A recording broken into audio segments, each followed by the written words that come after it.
Okay, that was really the international version, where it was released by Columbia Pictures in worldwide territories, but Warner Brothers did have one, and it went something a little bit like this.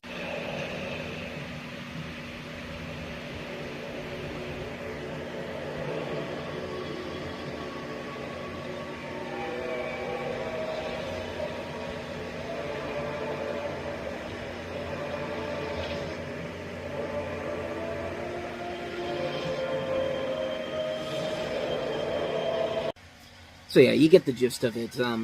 Terminator 3, Rise of the Machines, coming 12 years after the last movie.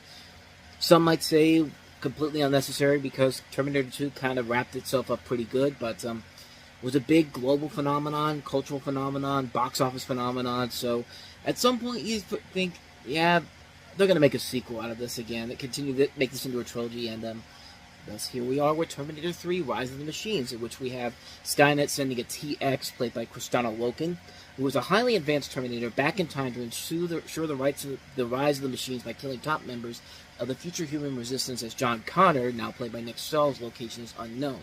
The Resistance also sends back a reprogrammed T-850, Arnold Schwarzenegger, to protect John and his wife at the time, I think, Claire Danes.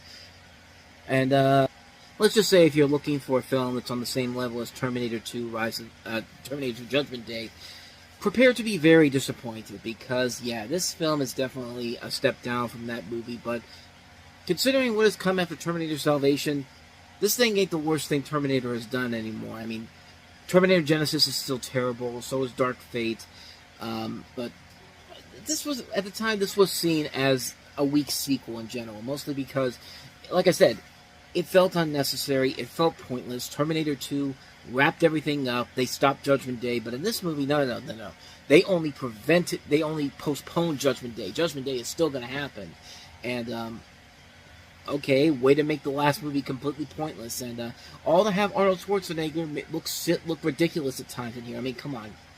The sparkling glasses, like, yeah, it's ridiculous, but like I said, Terminator Genesis and Terminator Dark Fate have done much worse to this series than anyone I think could have ever imagined. And, excuse me. And it was notable for a couple reasons. This was the last movie that Arnold Schwarzenegger was the lead star in before, of course, he eventually became the governor of California. He had a cameo in Around the World in 80 Days, but we won't get to that one until the next year. But this was a big deal for a number of different reasons. A new Terminator movie, the last movie with Arnold Schwarzenegger in it before he became a politician.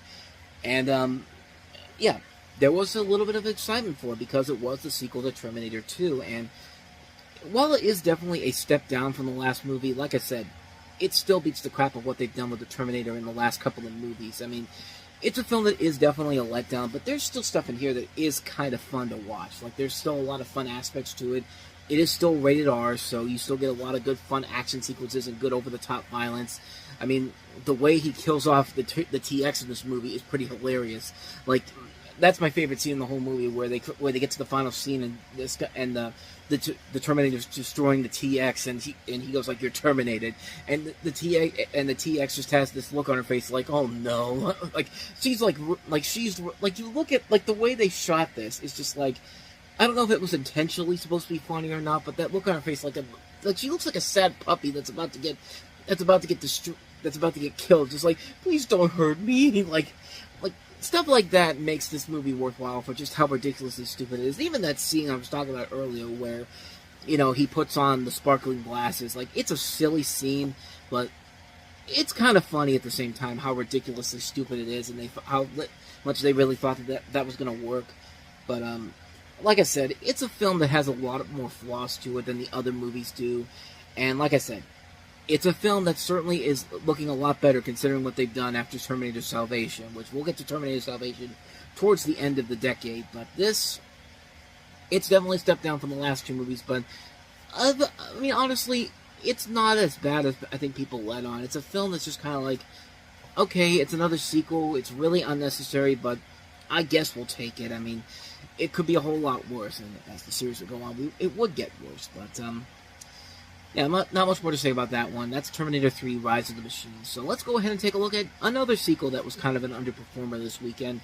Reese Witherspoon returning to the role that made her a star in Legally Blonde 2, Red, White, and Blonde.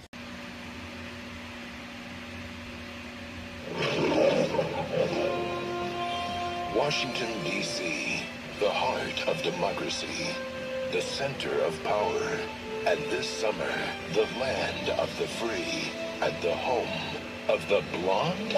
2 parties, 1 mall. I love this town. Reese Witherspoon, legally blonde. 2. Red, white, and blonde. Shh, Bruiser. The movie's about to start. So once again, we have Reese Witherspoon, who is now a sassy post-grad after graduating from Harvard in the last movie. She's all about animal rights. In fact, she puts her nuptial plans on hold to head to Washington, D.C. to get an anti-animal testing bill passed. Her building's doorman, played by Bob Newhart, quickly shows her the ways of working through our nation's capital. And also Sally Field is all in here as well. Luke Wilson is back. They bring back Jennifer Coolidge. They bring in people like Regina King as well. Bruce McGill. Like, there's a lot of talent in this film. Unfortunately, it suffers from sequelitis. Everything that was that made the last movie work as well as it did, that's all gone. And this is just a typical sequel where all the characters are back to being as dumb as they were in the beginning of the first movie, and like there's nothing about that they have to learn their lessons again. It's just like, come on, man, are we really doing this?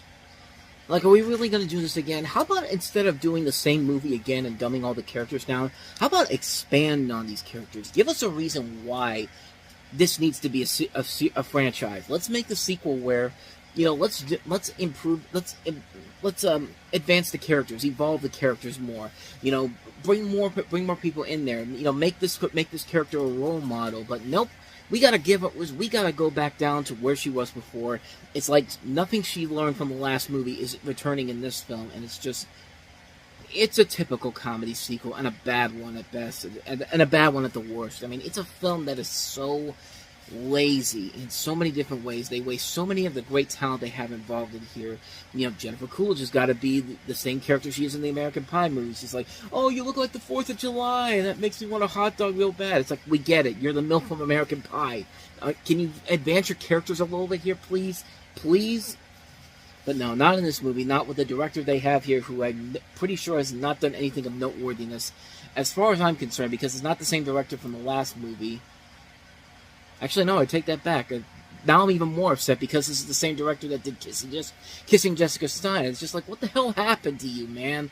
Like, you made a great movie with that film, and now you've just kind of reduced yourself to making a film like this. Like, I can't believe I didn't figure out that this was the same director. Like, you can't even tell that this is made by the same director who made Kissing Jessica Stein. That's the problem with the movie here. It's just a film that is just so relegated to just be the typical sequel, you know? All the characters who advanced their characters throughout the course of the first movie, we've got to dumb them down again, and they have to relearn the same lesson over again. We got to do the same jokes over and over again. It's just like, it gets old really, really fast, and there's just nothing of value in this movie whatsoever. And I get why they wanted to do it, because the first film was a big success, and this one was a big success too, even though it got thrashed by critics, and they tried to do numerous continuations of this. There was like a TV pilot, I think, for MTV at one point. They did like a direct-to-video spin-off where it was just like a short teen version of it.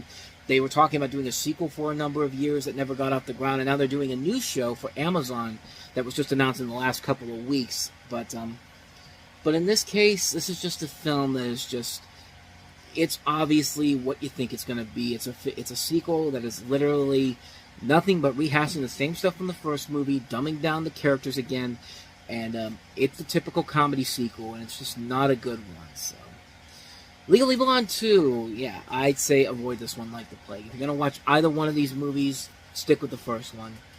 But with that said, let's go ahead and move on to our next movie, which is a film that was one of those movies that was heavily affected by the success of Finding Nemo. That's DreamWorks' latest animated feature, Sinbad: Legend of the Seven Seas. Second, hang on! Catch a wave. Take the plunge. Let's go! Get wet. And stay cool.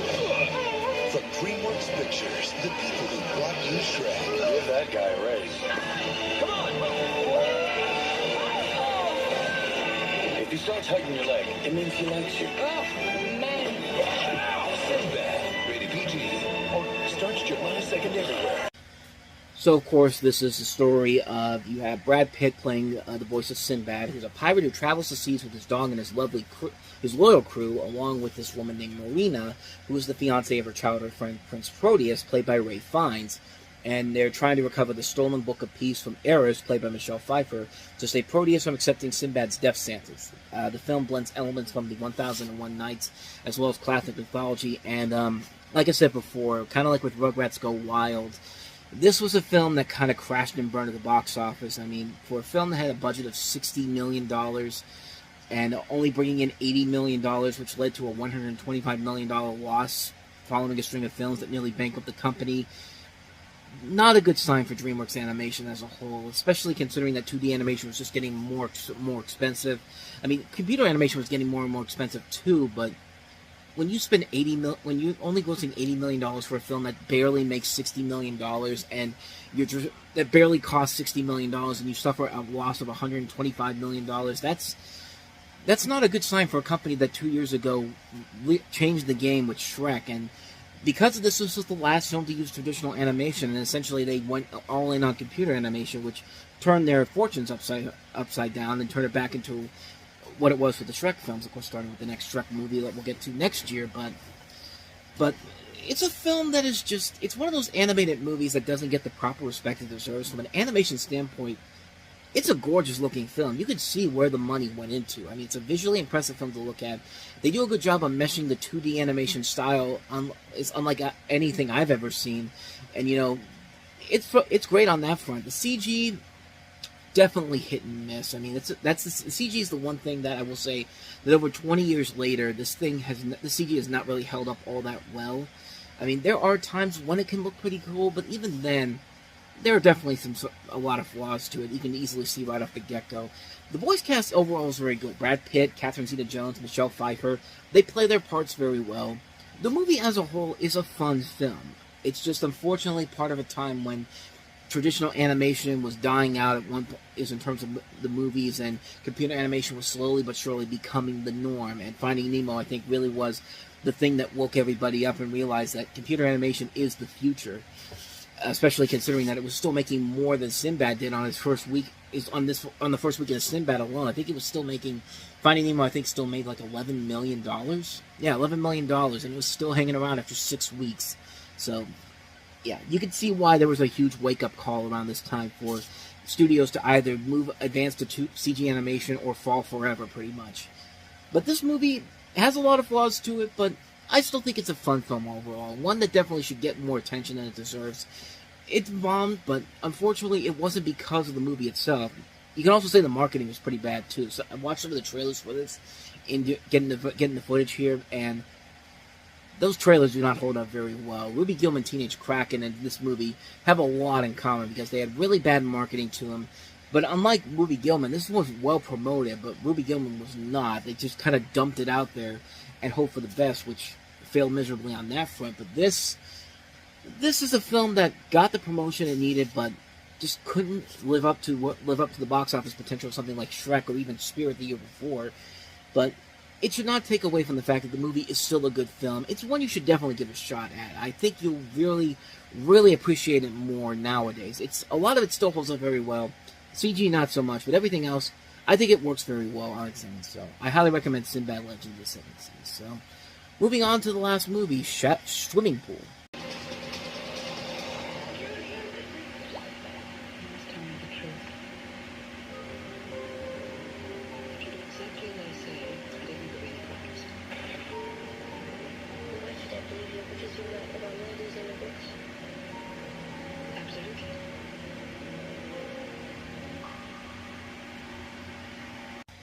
So this is an erotic thriller where you have Charlotte Rampling playing a British crime novelist who travels to her publisher's upmarket summer home in southern France to seek solitude in order to work on her new book.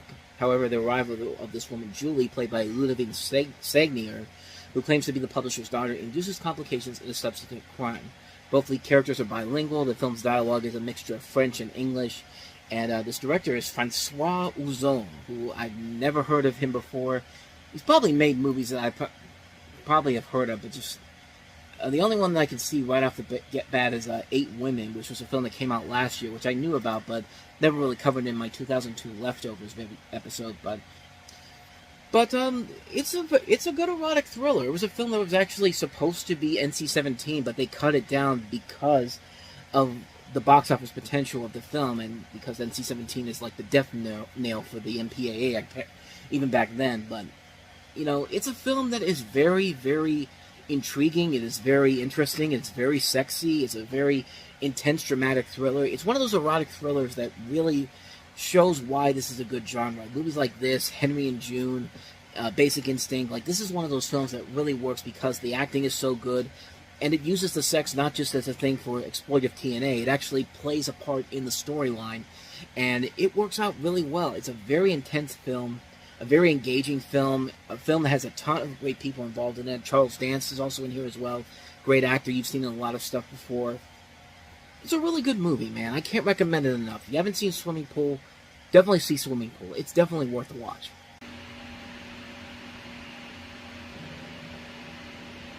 You don't know what this is, do you?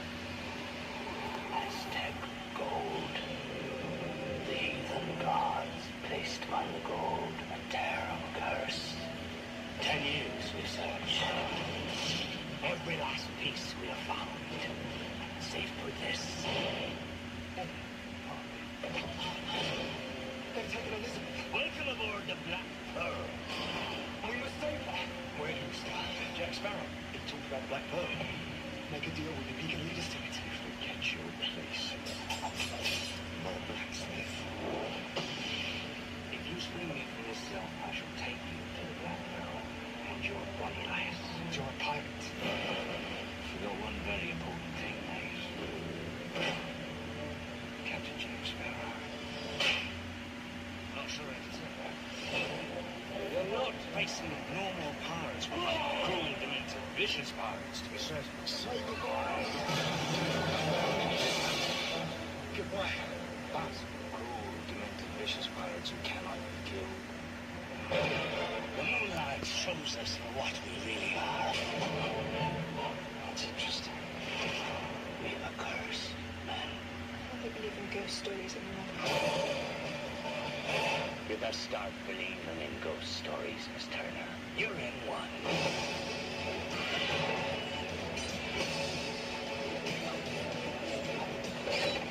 Can't you all remember Captain Jack Sparrow? Kill him.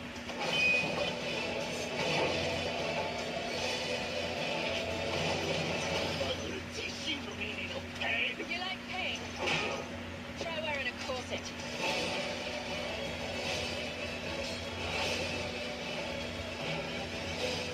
Here they come.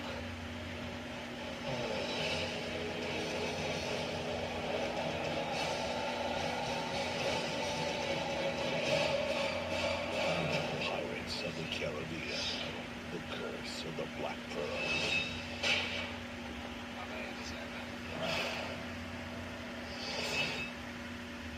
I mean, Jesus Christ, that looks so friggin' awesome. And yet you completely forget that that's Disney putting this out. Disney in 2003. And we'll delve more into that in just a second here. But the story, as you can tell, is you have a pirate, Jack Sparrow, played by Johnny Depp, and a blacksmith, played by Orlando Bloom. They have to rescue the kidnapped Elizabeth Swann, played by Keira Knightley, from the cursed crew of the Black Pearl, captured by Hector Barbarossa, played by Jeffrey Rush, who become undead skeletons at night. Again, keep in mind, this is 2003, and Pirates of the Caribbean was a huge risk for Disney at the time. Nowadays, when Disney whenever makes a bomb, it hurts them for a little bit, but then they do something like a Marvel movie, a Pixar movie, or a Star Wars film, and then all of a sudden it makes billions back for the studio, and everything is all fine and dandy. But in 2003, that wasn't always the case. Disney still was susceptible to financial disasters and box office bombs. I mean, their animation department pretty much has shown around this time period that not everything that they put out was an instant winner, especially with some of their 2D animated films at the time. But then again, you know, you had Finding Nemo to piggyback on if this failed, but $140 million budgeted film in 2003, even Disney isn't safe from failure all the time, especially back then. Also keep in mind, this is Disney's first PG-13 rated feature. Like, not from Touchstone, not from Hollywood Pictures, Disney. You know, this was when Touchstone and Hollywood Pictures were kind of in the twilight years of their long runs, because those used to be the adult studios for Disney, and then they just kind of like faded into obscurity. Miramax used to be there too, but then they spun off into the Weinstein Company. And one executive for Disney even said that she found the film too intense for a 5-year-old child. Nonetheless, the studio was confident enough to add the Curse of the Black Pearl subtitle in case sequels actually get made and to attract older children. In fact, Gore Verbinski disliked the new title because it's about the Aztec gold rather than the ship that is cursed, so he wanted the title to be more unreadable on the poster. Gore Verbinski wasn't even a big box office draw at this point. I mean, he had made some notable hits like Mouse Hunt. What was the other one he did? The Mexican, which came out a couple years before this. So that's another caveat you're adding in here, because you've got a relatively unknown director handling a big blockbuster film, which nowadays, that's usually the death note if they're not doing it the right way. And probably the biggest thing hurting this film in the long run from before it got released, they were expecting this to be a flop because the pirate genre had not been successful for a number of years. Cutthroat Island, coming out 8 years prior, was one of the most notable flops of all. It was also based on a theme park ride. Johnny Depp had little track record as a box office leading man, mostly for starring in cult films and little critically acclaimed indie films for the most part. So, with a blockbuster here and there, but nothing too significant. So, there were a lot of big things going against the film when it was coming out, and nevertheless, it defied the expectations. I mean, it became a monster hit, making over $654 million worldwide. Was a big Oscar contender too. I mean, Johnny Depp got a Best Actor nomination at the Oscars for this. I mean, it just goes to show you how just unprecedented this movie was for a number of different reasons, and how it eventually cemented Disney's future from that point forward, because they would try to do the same thing with the same kind of concept, and most times it would work, sometimes not so much.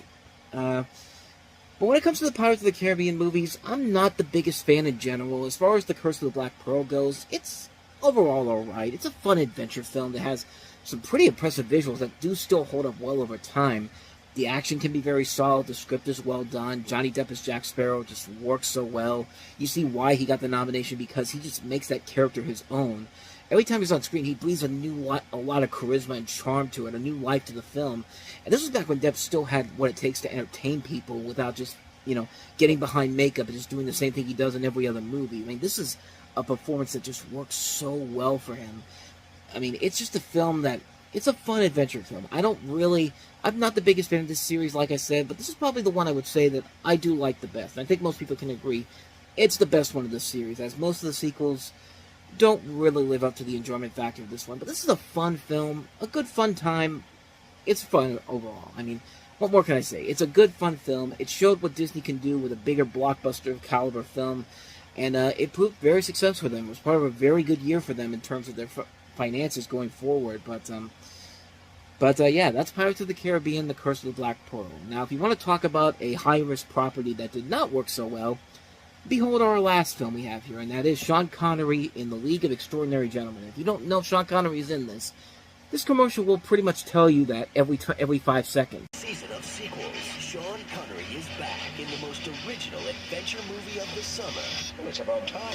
The Wall Street Journal cheers. It's good fun. And the game is on. Connery still saves the day. Perfect. It's magnificent. Jeffrey Lyons raves. You're in for the time of your life. Eyes open, boy. LXG is the summer's smartest, most exhilarating action attraction. Cheers. The League of Extraordinary Gentlemen, rated PG-13, now playing. I mean, how much money did Sean Connery pay these people to put his name all over the trailer for that? I mean, every 5 seconds, it's Sean Connery this, Sean Connery that. Like, all the critical reviews are Sean Connery, like, he's the main focus of the film, which, I mean, it's more of an ensemble piece, but let me just put it this way.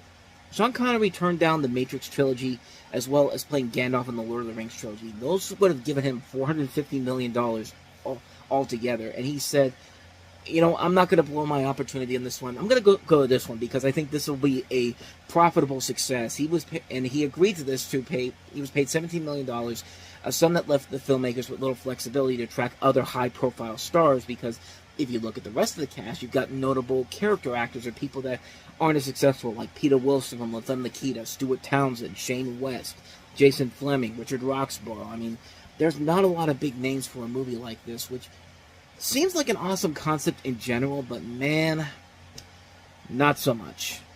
So in the film, you have renowned adventurer Alan Quartermain, played by Connery, who leads a team of extraordinary figures with legendary powers to battle the technological terror of a madman known as the Phantom, played by Richard Roxburgh. The league comprises of seafarer and adventurer Captain Nemo, played by Nasruddin Shah, vampires Mina Harkin, played by Peter Wilson, vampirist Mina Harker, good lord, Mina Harker. I keep thinking of that cartoon that used to be on What a Cartoon on Cartoon Network, Mina and the Count. You got an invisible man named Rodney Skinner, played by Tony Curran, American Secret Service agent Tom Sawyer, the ageless and invincible Dorian Gray, played by Stuart Townsend, and the dangerous split personality of Dr. Jekyll and Mr. Hyde, played by Jason Fleming. It's been said that Alan Moore hates it when his novels get transferred to the big screen, and after watching this movie, you can kind of see why. They not only destroy everything that made the League of Extraordinary Gentlemen such a great graphic novel to begin with, but they also just take a big shit on logics and physics whatsoever. It's a movie so bad that Sean Connery literally retired from filmmaking after this. Like I said, this is the guy that turned down the Matrix trilogy and the Lord of the Rings trilogy and did this, and basically said, you know what, I'm done. I've been in Outland, I've been in Meteor, I've been in Medicine Man, I've been in the Avengers. Fuck this shit, I'm out. I kind of changed my accent there to Sean Connery's Scottish accent, but you get the idea here. That's how bad this movie is. So, really, what's wrong with the film? Pretty much everything. It looks so dark and gritty, and I don't mean that as a compliment.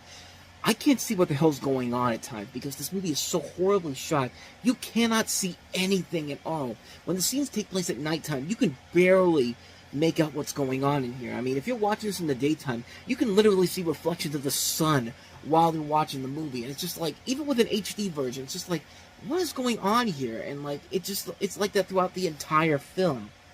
The casting is so awful in this. Not a single person in this cast looks or sounds like they want to be there. Sean Connery quit acting because of this, and really, he looked at this and said, hey, I'm making $17 million for this, but this isn't worth it. I mean, like, Sean Connery literally got paid $17 million to star in this and produce the film, and because of this, they couldn't hire any other big actors, so who did he get? The lead guy from A Walk to Remember and the first TV Nikita, who are also terrible in the movie, too, because they're not really given anything to work with here. But hey, it's not the fault of that they were bad in this. I mean, the script is just a bad movie. This writer is James Dale Robinson, who's best known for writing comics. He wasn't even involved with any previous lead comics, so basically they hire a comics guy who has no idea who these characters are in this book, and just makes a bland, forgettable action film that makes no sense whatsoever. There's a car chase in Venice. Which would be fine, except for one little problem. Venice doesn't have any roads suitable for a car chase. Like, it's like they didn't even try. They didn't even read the comics as they were making the movie. Because, as Roger Ebert himself said in the Ebert and Roper review for this, there are no streets in Venice, so the cars would go into a canal or crash into a bridge. I mean, just, is it really that hard to do your research on this? Like, I know this was back when people just didn't give a shit and just said, this is popular. This is a popular comic book. Comic books are the thing. We want to make a movie out of it. Why don't you get people who are actually involved with the comic or know more about the comic to actually make the movie?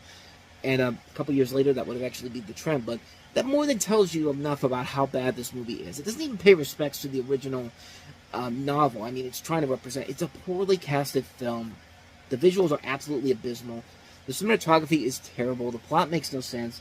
Sean Connery literally wastes his career away with this film and just has nothing of value to it whatsoever. I mean, it's one of the worst comic adaptations ever made, and just when you think it couldn't get any worse, this is a DC property. Guess what their next movie is after this? Catwoman. 2004 is going to be a ton of fun, I can tell you that much. Good morning, Mike. How you gonna screw up the captain's life today? Bad boys. Oh, what's he gonna do?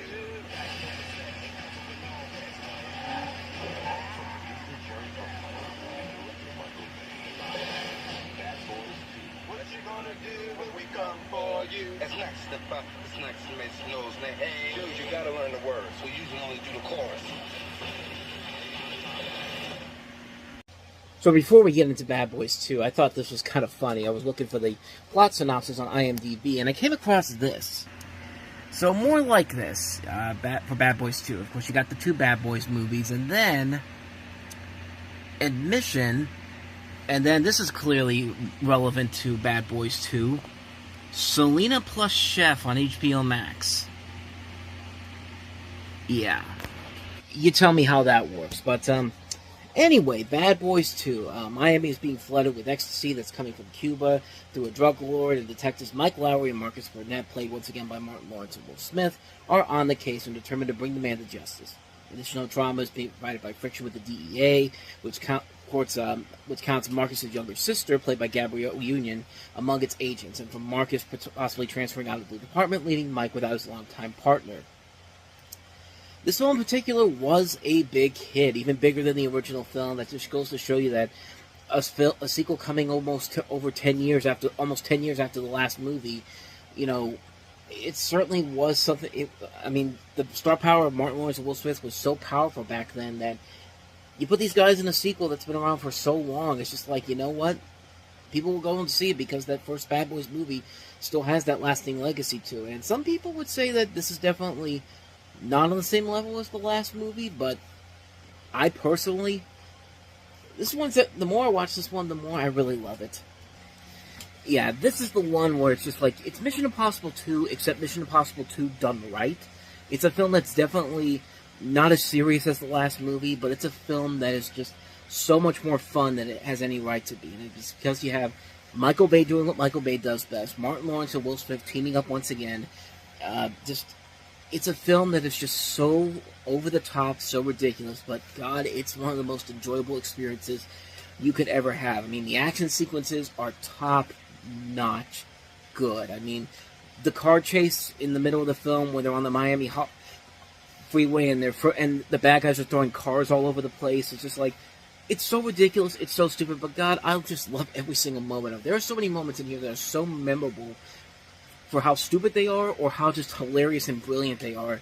It's just like, you can't help but enjoy this film so much. I mean, there's so much to admire about this film all the way through. The ending of the movie, the climax, the big climax when they're dealing with the landmines, is still one of the most awesome climaxes you'll ever see. I mean, there's a reason why I use that scene where Gabrielle Union throws the gun on the landmine that hits the guy and he goes flying backwards. Like, that is still one of the greatest over-the-top death scenes I've ever seen, and the way the bad guy dies in this is it's just incredible stuff. Is it a smart film? No. Is it a fun summer blockbuster film? Oh, hell yes it is. I mean, this is a film that's just so much fun. It is incredibly stupid. It's definitely not as good as the first Bad Boys movie, but you know what? It's still fun. I mean, these movies are still all a ton of fun. I mean, and if we're being honest, Bad Boys for Life takes it back to what made the original Bad Boys the great film that it was. And to me, that's still the best movie of the series, which we got another film coming out, coincidentally, a couple of days before this comes out, before this episode will actually be released on May 29th, 2024. The next one doesn't come out until June 7th, so we're about 1 week away from seeing them back together again, Martin Lawrence and Will Smith, in a film that by the same people that made Bad Boys for Life, so that's what I'm definitely looking forward to, and hopefully this won't be a freezing cold take, but I'm increasingly optimistic about this film, especially considering what these guys did with the last movie, but that one I still think is the best one. But Bad Boys 2 is a fun, guilty pleasure movie. It's a film that's so ridiculous, so stupid at times, but you can't help but have a good time with it. It's the perfect definition of a summer blockbuster. This is Michael Bay doing what Michael Bay does best and making it work. It's a fun, over-the-top film. Completely stupid, but you know what? A ton of fun. I can't recommend it enough. Bad Boys 2. Just good fun times. And speaking of good fun times, that you can say the same thing about our next movie, and that is Rowan Atkinson as Johnny English. The safety of the world's top spies is in the hands of Johnny English. You're unbelievable. Now, the last man standing is our last hope. We can't afford any mistakes. I couldn't agree more, sir. You're unbelievable. Sorry, Johnny English, I'm a secret agent. Rowan Atkinson. Johnny English, rated PG. So in Johnny English, you have a funeral of a British spy that gets attacked, and all the remaining spies are killed, and only one person is left to be a spy in this organization, and that is, of course, Johnny English, along with his sidekick, Bo. They've been assigned to the case of investigating the theft of the British crown jewels. The prime suspect is a mysterious French entrepreneur played by John Malkovich, The two find out the horrifying truth behind the theft, and Savage, John Malkovich's character, but it's not going to be easy to bring him to justice. And you also have Natalie Imbruglia, the person who sings Torn, as Johnny English's sidekick in the film. And kind of like with Bad Boys 2, it's a very stupid film. It's not really all that clever. It's not really all that smart in general. But you know what? It's a good, fun time. It's one of those movies that got thrashed by critics when it came out. But when it came to theaters, it was a massive hit, both here in the States and overseas. I mean, it was a film that was really, really fun. Like, Rowan Atkinson is just a ton of fun to watch in here. He's not playing Bean here. He's playing a different character that's not the same character as Mr. Bean. And I think that works very well for him in this case. It's a film that is just so... It's a fun film, and it helps to have the people behind... the most recent James Bond movies, Neil Purvis and Robert Wade, as two of the writers on here, and I think that helps in the long run. And the film is just so stupid and so ridiculous, but it's fun in its own ways. It's a film that is so uniquely ridiculous. Like, there's just so many moments in here that will make you laugh out loud out of nowhere. Like, the one thing that I always remember from this is the end of the movie when, you know, how is Johnny English going to save the day when it's like this John Malkovich is about to be named King of the... It's about to be named, what is it, King of the, given the knighthood, and you know, the people are about to put the crown on John Malkovich's character, and then Rowan Atkinson pushes him out of the way, and it's just like, okay, now you're the king, and even Natalie Imbruglia is just like, wait, what? And like, Rowan Atkinson just takes the moment and just goes like, arrest that man and lock him up, and it's just like, that's how the day is saved. Like, it's so stupid, it's so ridiculous, but it just works. For some reason, it just works so well. Plus, there's another one of those movies that has one of those songs that, for some reason, it should not be the one of the things you remember the most. But Robbie Williams does a pretty good song with "A Man for All Seasons." I mean, this is a song that, like, you listen to it, and it's just like, okay, I can see definitely what they're talking about. I mean, take a listen. Create a country safe and sound with villains 6 feet underground, and no one knows because no one's found any trace of the man for all seasons. Loves him and leaves him alone. So long, let's say I mean, it's another one of those songs, kind of like with the song from Miss Congeniality, One in a Million, where it really is just there to be a placeholder for the scene in particular, but in this case, for the theme song for the movie, it just works really well, and it's just one of those things that every once in a while, I'll just turn it on and just listen to it, and it's just like, it's a catchy-ass song. But yeah, it was a really fun film. The sequels, I don't think are as good. I think they're just kind of they're not quite as good as the other movies, or as this movie is. I mean, this film works maybe for a one-time thing. I don't think they're as pointless as the other comedy trilogies out there that are seemingly pointless, like, you know, The Hangover, or even Trolls, but they're just not films that are up to the same level as the original Johnny English, which I think is still a very fun movie on so many different levels. It's just a good fun time overall. It's silly, it's ridiculous, it works for what it is, so... At least in my opinion, that is. I know this one might get a little bit of a mixed reaction from people, but I really dug this movie, so... With that said, let us move on to the last movie we have here, and that is Mandy Moore and Allison Janney, Cloris Leachman, and Peter Gallagher in How to Deal. When your mother acts like a teenager, You ain't getting anything from me. your dad behaves like a child, and your grandma just doesn't behave. Boy, do I have the munchies. Mother, please. New Line Cinema presents Mandy Moore in You Were Just Leaving, A Lesson in Love We're just friends for non-believers. with benefits. How to Deal, rated PG-13, starts Friday. So Mandy Moore, this was another chance for her to capture her success after A Walk to Remember. She plays a young high school student who is disillusioned with love after seeing many of the dysfunctional relationships around her. Her parents are now divorced, and her father has a new young girlfriend she doesn't care for too much. Her mother is now always alone, and her sister is so overwhelmed by the upcoming wedding that she barely leaves the house anymore. On top of that, the shallowness of all the girls and guys at her school convinces Hallie that, Hallie, Halley, Mandy Moore's character, that finding true love is impossible. A tragic accident, however, leads her to meeting Macon.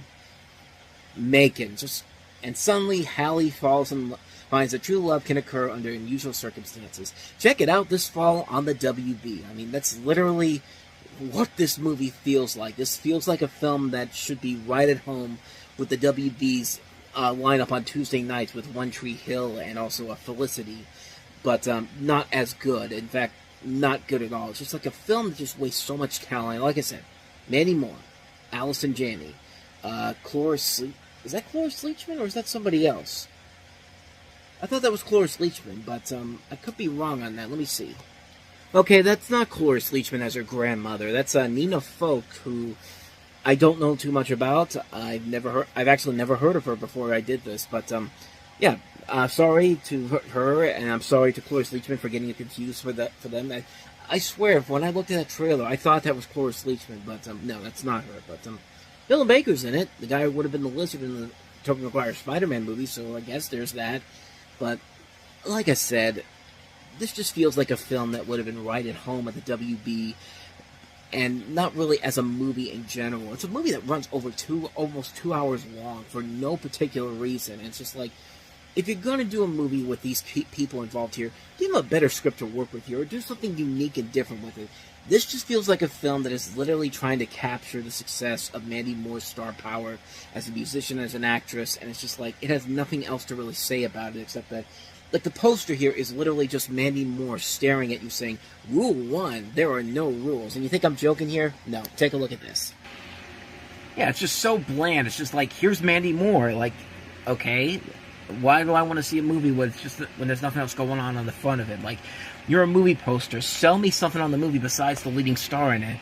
But, I mean, hey, Allison Janney gets double billing here too, I guess. So, yes, there's that, maybe. But yeah, like I said, other than that, there's nothing of value to this film whatsoever. It looks like a film that just really devoids its talented cast overall. There's nothing really all that amazing about it. It's not really anything funny. The relationships don't make a lot of sense. Like, it's a film that's clearly trying to cash in on the success of a book, because this is based on a series of books by Sarah Deason, That Summer and Someone Like You, which I'd never heard of before, but this was before New Lines hit a jackpot the year later with Nicholas Sparks' The Notebook, and maybe they should have gotten it here, because this is just not a good film whatsoever. So, bland movie overall, nothing spectacular. That's how the deal.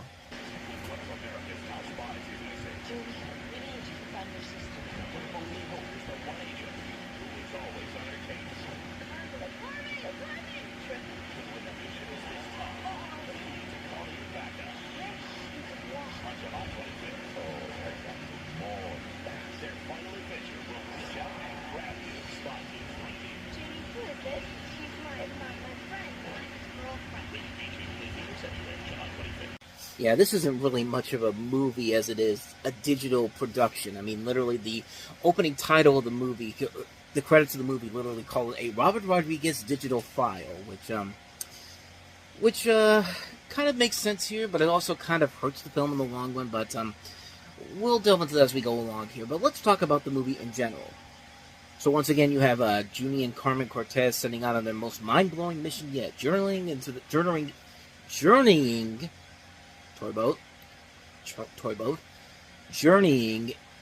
the virtual reality world of a 3D video game designed to outsmart them. As the awe-inspiring graphics, awe-inspiring is not the best word to use these graphics, but I'll get to that in just a second. And creatures of gaming coming to real life. Relying on humor, gadgetry, bravery, family bonds, and lightning-quick reflexes, the Spy Kids must battle through tougher and tougher levels of the game, facing challenges that include racing against road warriors, surfing on boiling lava, in order to save the world from a power-hungry villain played by Sylvester Stallone. So needless to say, this is not the best of the Spy Kids movies, but you know what, considering what comes after this, I'd still rather take this over the two Spy Kids films that came after this, which this was intended to be the final installment of the trilogy, and coincidentally, this was actually the first Spy Kids movie I ever saw. We went to see this in the theater because of the 3D gimmick. It's just like, okay, this is back. Keep in mind, this was back before digital 3D, like how we have 3D nowadays. But they were still using the 3D gimmicks, like the old school plastic glasses and all that. It was actually the second movie this summer that tried to bring back that gimmick. I mean, we already talked about Rugrats Go Wild, where they had the smell-o-vision thing, which didn't pan out well here. But nevertheless, the film still did very well. It actually became the highest-grossing film in the series, just for the fact that, this series still has a loyal fan base to it. And even with a film like this, it is definitely the lesser of the three films. That gimmick helped it make a lot of money in the long run. Plus, I mean, the more I look back on it now, when I saw it, it was just like, okay, it was fine for what it was when I saw it back in 2003.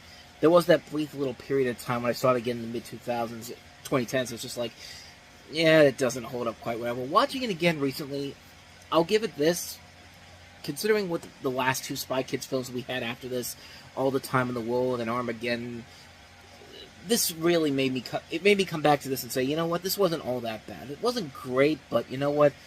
There's at least fun factors in this movie that are still here from the previous two films. Like, they bring in everybody back from the first two movies. I mean, George Clooney comes back in here in a scene that he literally shot in one day in his apartment, wearing nothing but pajama pants. And he plays the president in this, and I think that's kind of hilarious. And Sylvester Stallone's having a good time with this as well, too, playing the villain as the toy maker, which I think he's very fun in this. Ricardo Montalban's got a bigger role in here, which I actually like him in this. One of the last things he was a part in before he eventually passed away. But like I said, they bring in everybody back from the previous movies. I mean, you see characters that were villains in the last couple films back as now like people working with the good guys, like Salma Hayek, Mike Judge from the Tony Shalhoub, Alan Cumming, Steve Buscemi's back, Bill Paxton, Elijah Wood is the guy in here, Selena Gomez, Glenn Powell, who... That's why I was watching this movie again recently, because a lot of people were saying, that's that Glenn Powell kid that everyone's talking about. He was in this movie. Like this was one of his early outings, and that just made me kind of realize that for as much flack as I give with some of his movie choices, I'll give him this. Guy's worked a lot during in the last 20 years to get to the point where he is right now, where he's now one of the hottest stars out there. Kudos to you, man. I give you a lot of credit for that. But as far as the film itself goes, it does have those little brief flashes of ridiculous silliness to it. I mean, it's a very silly film. It's a film that's not really all that clever. It's a film that's not really all that fun as compared to the other two movies. But there's still elements of it that make me say, you know what? I'll give you credit for what credit's due. You did actually have a lot of entertainment value to it, whether or not it was actually intentional or not. But the more I think about it, the more I do kind of have a soft spot for this film. It's definitely not as good as the other two Spy Kids films we've looked at, but it's certainly a lot better than the two that came after this. So I guess I got to give it a pass on that. So if Spy Kids 1 and 2 were kind of like a B+, B area, this would probably be C+, maybe on a B- level. It's a film it's a gimmicky film, but a fun gimmicky film. I mean, it delivers what it promises, but it's definitely not the strongest of the films that came after it, but certainly a lot better than what came before. Let me rephrase that, because I think I got it wrong. It's certainly not as good as the two films that came before it, but it's certainly a lot better than the two films that came after it. So, not much more to say about that one. So let's go ahead and get to the other sequel that some might say was a gimmick as well, but it didn't really pan out as well as they thought it would. But Angelina Jolie back as Lara Croft in Tomb Raider: The Cradle of Life. Tomb Raider, think again. Joel's sequel calls it the rare summer sequel that's more fun than the first. Like boys? Roger Ebert gives it thumbs up. It's nothing short of incredible. People magazine says Angelina Jolie is even sexier than in the first. And USA Today says Tomb Raider has one of the most jaw-dropping stunts this summer. People actually fly. Tomb Raider, now playing. What a way to sell your movie with that critical review at the end there. People can fly. Come see The Cradle of Life. Yeah, needless to say, not a lot of people went to this, because this thing actually kind of flopped pretty badly, despite a known director, John DeBont at the time, as the director, and you have Angelina Jolie back again. But anyway, off the coast of the volcanic island of Santorini, the intrepid archaeologist Lara Croft makes the unexpected discovery of a throbbing golden orb able to guide its holder to the mythological Pandora's box. As the legendary artifact contains ancient mysteries of unfathomable power, Laura needs to make sure it doesn't fall into the wrong hands. Especially the unscrupulous former Nobel Prize winner and now a bioweapons dealer Jonathan Rhys, and with the help of a former agent Terry Sheridan, played by Gerard Butler, pre-300, of course. The fearless adventurer travels the world in pursuit of the precious item. However, can she retrieve it in time to save the day? What do you think's going to happen? Unlike the last movie, which was fun for what it was, this is kind of a typical sequel that just really doesn't really have a lot there that really makes it all worth it in the end. It's a film that's just kind of like, sometimes it has those brief flashes of promise to it, and Angelina Jolie, I think, really does carry these movies to a level where I could say that they're passable. But even in this film, it's just kind of like, they're really pushing their boundaries with this, and you don't really buy into the relationship between her and Gerard Butler in general. But Kieran Hines plays the doctor in here, Jonathan Rhys, who I thought was okay for what he was. But you can tell this was clearly a film that was written by guys who have never seen the video games, and just looked at the video game cover and maybe read the back of it and just said, okay, we can make a movie off of this. I mean, this is Stephen A. D'Souza. I wrote Street Fighter, and I mean, yeah, look at what Street Fighter has become. I mean, you may have made the Street Fighter movie that's tolerable, but you still don't make a good Street Fighter film, and you certainly didn't make a good Tomb Raider film either. But it just doesn't have that same ebb and flow as the original film did. And this is the one that I actually went to. I remember when we used to have a friend that gave us these screener passes, and we went out to the waterfront in Pittsburgh to see this at the Big Lowe's Theater down there for a special preview. And I guess I kind of remember the movie on that level because, yeah, I got to see before everybody else did. And at the time, I just thought it was okay for what it was. I mean, I thought it was fun. It's a fun summer blockbuster film, but looking back on it now, it definitely was a film that really was a major step down compared to the previous film, and just showed that, yeah, this really wasn't going to fly pretty well. I mean, you needed to get somebody else to come in and really give this series a lift to it, which they eventually did with Alicia Vikander in Tomb Raider, the 2018 film, which I still think is the best one of the series. But this, it's just meh. I mean, it's a film that's definitely a step down from the first movie. It just feels like a film that is your typical video game movie written by people who clearly have never seen the source material and just did a Cliff Notes version of what they had to research and just said, here's our movie, and here it is. And it's just like, it's nothing that special, honestly. It's just a film that's just, So, with that said, let's get to easily the best movie of the week, and I don't think that's really much of a surprise. It's Seabiscuit with Tobey Maguire and Jeff Bridges. Everybody loses a couple, and you either pack up and you go home or you keep fighting. Critics are calling Seabiscuit the best film of the year. A beautiful tale of courage and triumph against all odds. Seabiscuit is magnificent, inspiring, and glorious. Newsweek says nothing can stop this story from putting a lump in your throat. He made me better. You made me better. Tobey Maguire, Jeff Bridges, Chris Cooper. Seabiscuit, rated PG-13, coming to DVD December 16. Gary Ross and Tobey Maguire teaming up again for the first time since Pleasantville. And the story here is based on the story of the racing career of Seabiscuit, an undersized and overlooked thoroughbred racehorse whose unexpected success made him a hugely popular media sensation in the United States during the Great Depression, even though his rider, Tobey Maguire, is blind in one eye. It's a film that's clearly going for Oscar bait, but you know what? It's a good Oscar bait movie because everybody in the movie is playing their parts very well. I mean, Tobey Maguire really shows why he's a great actor. Jeff Bridges shows why he's a great actor here. Chris Cooper's great. William H. Macy's really good here.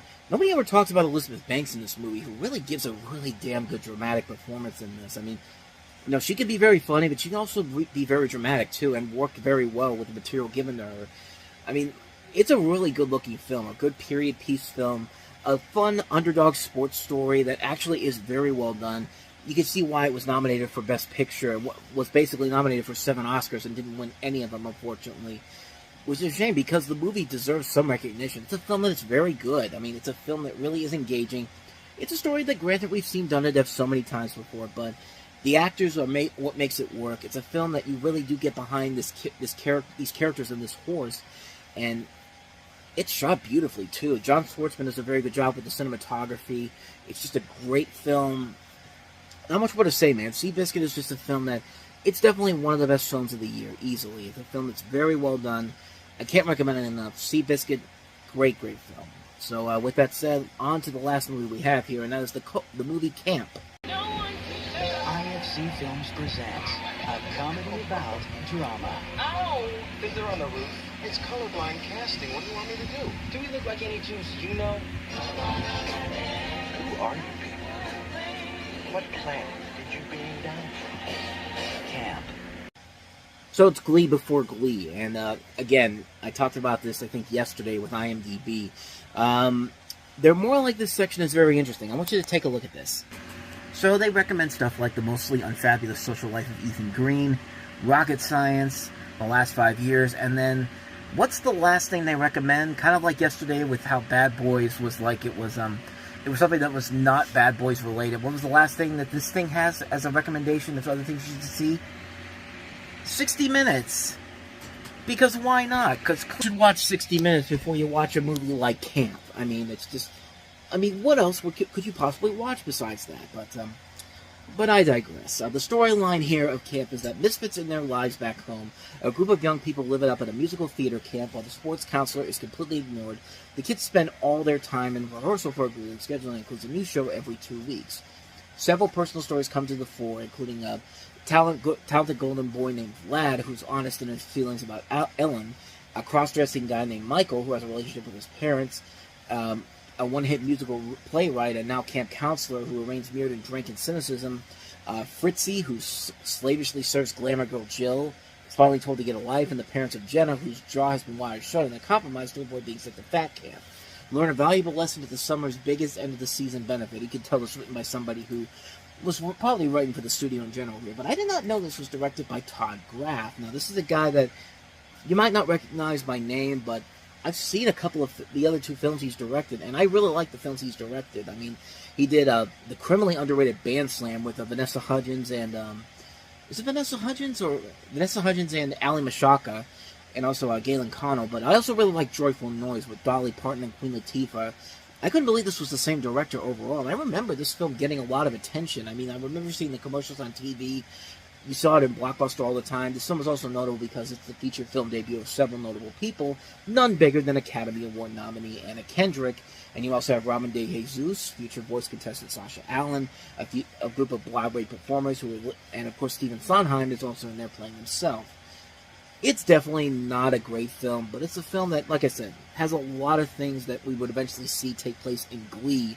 And it's funny because The Simpsons, when they had the Glee cast on there, did an episode that was literally like this movie, where Lisa goes to a camp where it's the people from Glee, and they're doing things at this musical camp with the guys from Flight of the Conchords. I mean, I don't know if that was intentional or not, but it's kind of hard not to notice that when you see this film and then Glee, and then you watch that episode of The Simpsons and think to yourself, like, this has to be intentional. I mean, The Simpsons might have been predicting something here. That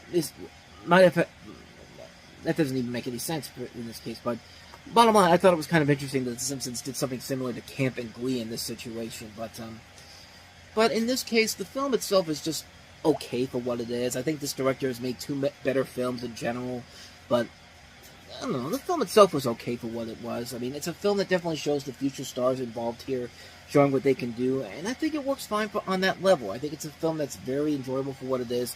Nothing too spectacular, nothing too amazing. Some of the musical numbers can be pretty fun, but it's a film that's just kind of like for a one-time watch. It's fine for what it is, but I'd recommend this director's other 2 works before I would say watch this film. But yeah, that's all I got to say about that one. That is Camp.